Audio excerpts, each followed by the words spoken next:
বর্তমান আমরা দেখতেছি আসামের পরিস্থিতি এনআরসি নিয়ে, বিশেষ করে এর আগে বিভিন্ন ঘরবাড়ি ভাঙ্গা হয়েছে এবং আমাদের অনেক হাজার হাজার মুসলমান ভাই বোনেরা, ছোটো ছোটো ছেলেমেয়েরা আকাশের নিচে আছে এবং জমিনের উপর আছে, কোনো ঘরবাড়ি নাই, খাদ্য জাতীয় কোনো বস্তু নাই, বিভিন্ন বুকা আনাহারে দিন অতিবাহিত করতেছেন।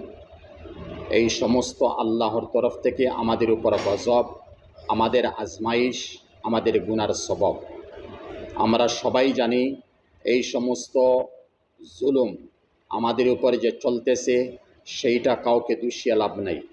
আমরা নিজেকে দোষারোপ করা দরকার, কারণ শামতে আমালে মা সুরতে নাদির গিরিফত, আমাদের উপর জালিম আল্লাহ পাক মুসল্লত করছেন আমাদের গুনাহর কারণে। আমাদের মধ্যে মদ, জওয়া, তারপর আমাদের মধ্যে জিনা, আমাদের মধ্যে সুদ, আমাদের মধ্যে কাতল, আমাদের মধ্যে চুরি, আমাদের মধ্যে মা বাবার নাফরমানি, ভাই বোনদের হক আমরা আদায় করতেছি না, বিশেষ করে আল্লাহর কোনো গোলামি করতেছি না। যদি আল্লাহর ইবাদত এবং গোলামি করি, এর মধ্যে আমরা বিভিন্ন শিরকি বেদাতি আমল করি। এই জন্য আল্লাহ পাক আমাদের উপর নারাজ। সেই আল্লাহকে এবং নবীজি বলছেন আদ-দুনিয়া সিজনুল মুমিন ওয়া জান্নাতুল কাফির। এই দুনিয়া গয়রের জন্য আল্লাহ পাক এই ধরতিকে জন্নত বানাইয়া দিলেন, আমাদের জন্য আল্লাহ পাক এই দুনিয়াকে জেলখানা বানাইয়া দিলেন। তাই জেলের মধ্যে থাকা অবস্থায় জেলের যে কানুন আছে, এই সমস্ত কানুন নিয়ম বিধিবিধান বানিয়ে চলতেই লাগে। আল্লাহ পাকের কোরআন এবং নবীজির হাদিস আমাদের জন্য কানুন বিধিবিধান, এই সমস্ত উলঙ্ঘ করে আমরা চলতেছি। তিলকা হুদুদুল্লাহ ওয়া মান ইয়াতাআদ্দা হুদুদাল্লাহ ফাউলাইকা হুমুজ জালিমুন ফাউলাইকা হুমুল খাসিরুন। আমরা জালিম বনছি, আমরা ধ্বংস হয়ে যাইতেছি। তাই সবার কাছে অনুরোধ, যেন আমরা মহল্লায় মহল্লায় মহিলা পুরুষ সবাই মিলে একটা গ্রুপ যেন বানাই।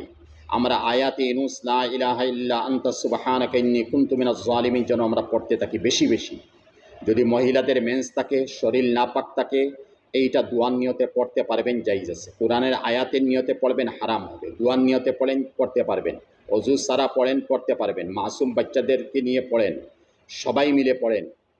কমেও এক ঘর থেকে আমরা 1,24,000 যেন এই আয়াত আমরা যেন পড়ি। ইউনুস আলাইহিস সালাতু ওয়াস সালামকে আল্লাহ পাক এই আয়াত যে সময় এইটাকে ইসমে আজম বলা হয়, এই আয়াত যে সময় ওনাকে আল্লাহ পাক কলবে ডালিয়ে দিলেন, এই সময় আয়াতটি তিলাবত করছেন। তিলাবত করার পর মাছের পেটের মধ্যে পেইন আরম্ভ হইল। আর মাস 40 দিন পর আশুরার দিন, মুহররমের 10 তারিখ, এই মাসটা নদীর সাইডে ইউনুস নবীকে ছাড়িয়ে দিল। আল্লাহ পাক বলছেন ওয়া কাযালিকা নুনজিল মুমিনিন, এইভাবে আমি মুমিনদেরকে নাজাত দিব, পরিশানি থেকে আমি মুক্তি দিব। তাই এই আয়াতকে আমরা তওবার নিয়তে যেন পড়ি। লা ইলাহা ইল্লা আনতা, হে আল্লাহ তুমি ব্যতীত কেহ নাই, সুবহানাকা তোমার জাত পবিত্র, ইন্নী কুনতু মিনাজ জালিমিন আমি একজন নাফরমান, তুমি আমাকে মাফ করে দাও। এইটা তওবার নিয়তে পড়েন, খতমের নিয়তে পড়েন, গুনাহ মাফ হবে। তারপরে বিজ্ঞ কোনো আলিম বা মসজিদের ইমাম সাহেব বা কোনো ভালো আমির সাহেব আনিয়ে দোয়া করেন, তওবা করেন, চক্ষুর পানি বাহির করেন, ইনশাআল্লাহ আল্লাহ পাক রাজি হবেন। নতুবা এনআরসি আমাদের শেষ হয়ে গেল, আগে ফয়সালা হয়ে গেছে যে এনআরসি যেইটা হয়েছে বৈধ, তারপর আল্লাহ পাকের গুসা আমাদের উপর, আমাদের নাফরমানির কারণে অবতীর্ণ হওয়ার কারণে আবার সুপ্রিম কোর্টে রায় আসলো। এখন আমরা কি করব, উপায় নেই। লাখ লাখ এইভাবে আমরা যদি শরণার্থী হই, আমাদের উপর যদি মুসিবত আসে, যে আমরা কিভাবে বরদাস্ত করব, এই সমস্ত দিকে খেয়াল নেন। এবং ইউনুস আলাইহিস সালামের কথা একটু স্মরণ করেন। উনি ওনার কওমকে বলছেন তোমাদের মধ্যে 3 দিনের মধ্যে আযাব আসবে, কিন্তু ওনাদের উপর কোনো আযাব আসে নাই। কোরআনে করিমে আসছে ইল্লা কওমা ইউনুস আলাইহিস সালামের কওম নিজের ছেলে মেয়ে, নিজের জীবজন্তু, নিজের উট ঘোড়া দুম্বা সবাই নিয়ে, সব বস্তুকে নিয়ে এক ময়দানে চলে গেলেন। আর ওই জায়গাতে গিয়ে আল্লাহর কাছে খুব ভালোভাবে গিলে কান্দা রুনা আহাজারি করছেন, দিল থেকে তওবা করছেন, আল্লাহর কাছে মাফি চাইছেন। আল্লাহ পাক ইউনুস নবীর বদদুয়া থেকে ওনাদেরকে হেফাজত করছেন। এই হিসাবে আমরা সবাই জালিম নাফরমান, আমরা নিজেকে যেন দোষারোপ করি এবং আমরা সবাই যেন দোয়ার এহতেমাম করি এবং কুনুতে নাজিলার যেন এহতেমাম করি। ফজরের নামাজে কমাস কম আমরা যেন কুনুতে নাজিলা করি। প্রত্যেক মসজিদের মধ্যে যেন জামাত ভরপুর হয়। আমরা চক্ষু থেকে আমার যেন জল বাহির হয়, আমরা যেন আল্লাহর কাছে আহাজারি করতে পারি। হইতে পারে আল্লাহ পাক কোনো কিছু জালিমের কলবে ঢালিয়া দিবেন, আর আল্লাহ পাক আমাদের সমস্যার সমাধান করে দিবেন, না হলে আমাদের বাঁচার কোনো উপায় নাই।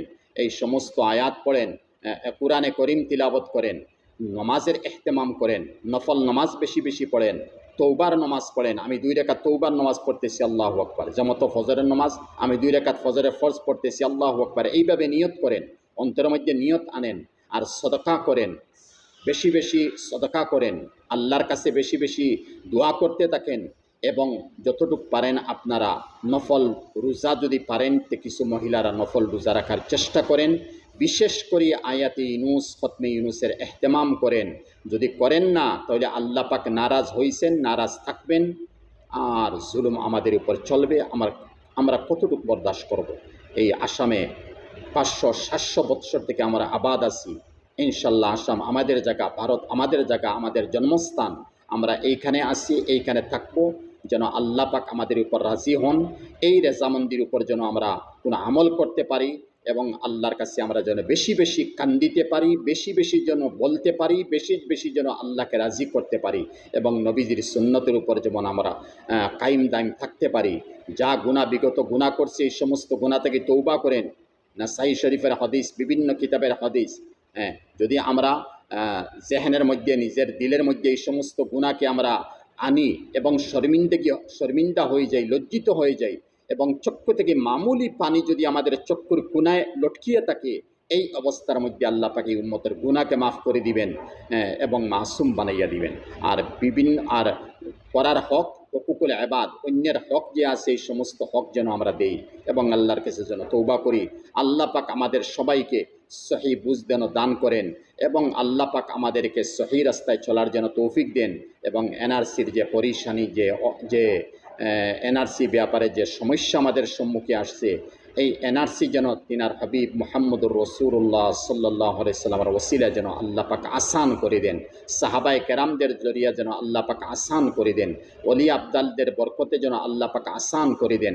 আসাম ভারতের মধ্যে কত বড় বড় বুজুর্গানে দিন আছেন, মাসুম বাচ্চিরা আছেন, ওনাদের ওসিলায় যেন আমাদের এনআরসির সমস্যা যেন আসান করে দেন। আল্লাহুম্মা আমিন।